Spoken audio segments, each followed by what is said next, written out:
The last of the reviews, as I stated previously, I'll show you two methods for balancing oxidation reduction equations. The first is the half reaction method. As you can see by the preliminary equation set above, just kind of ignore the brackets for right now. That's the way the problem is given to you.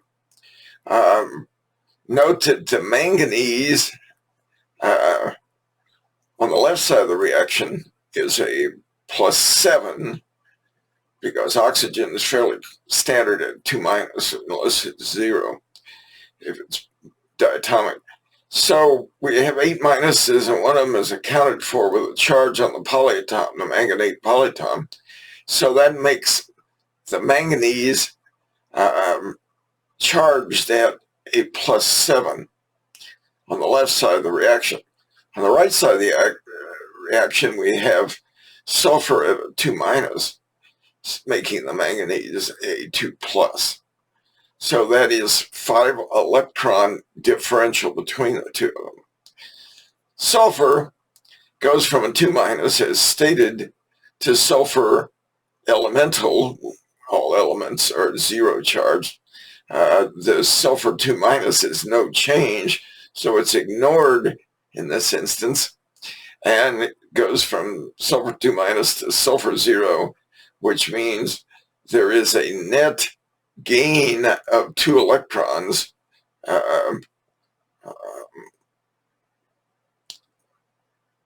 my bad, net loss of 2 electrons, illustrated in the parentheses.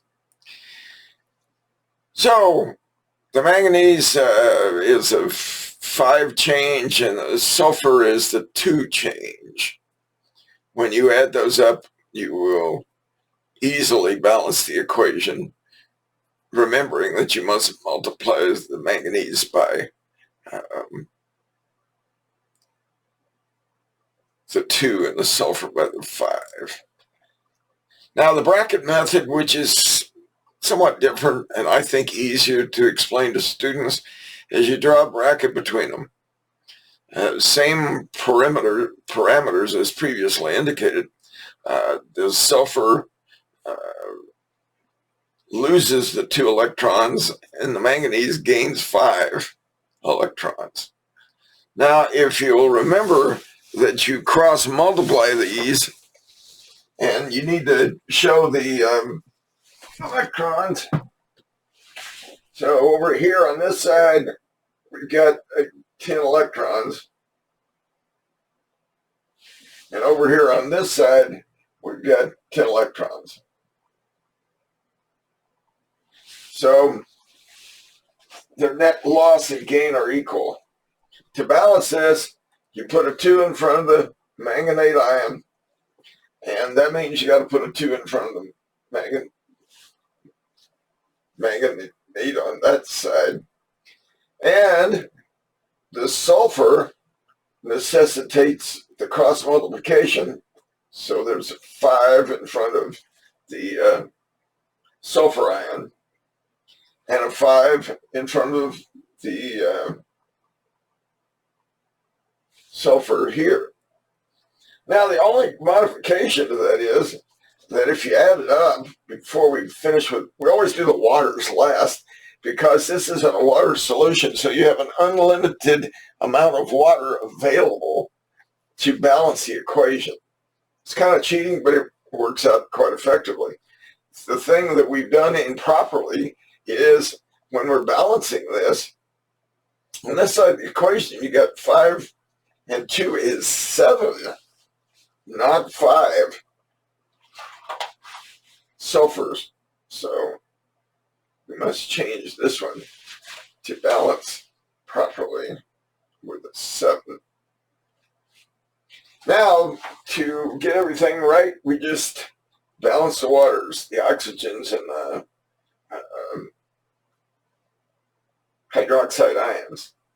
And that's pretty straightforward, because on this side over here, which would be the one that you do last, over here you got 8 oxygens, 9 oxygens.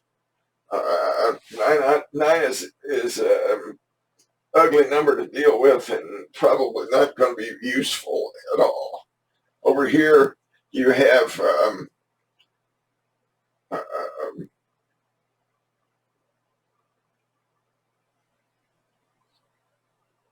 one hydroxide. So to balance it, you put an 8 in front of the waters.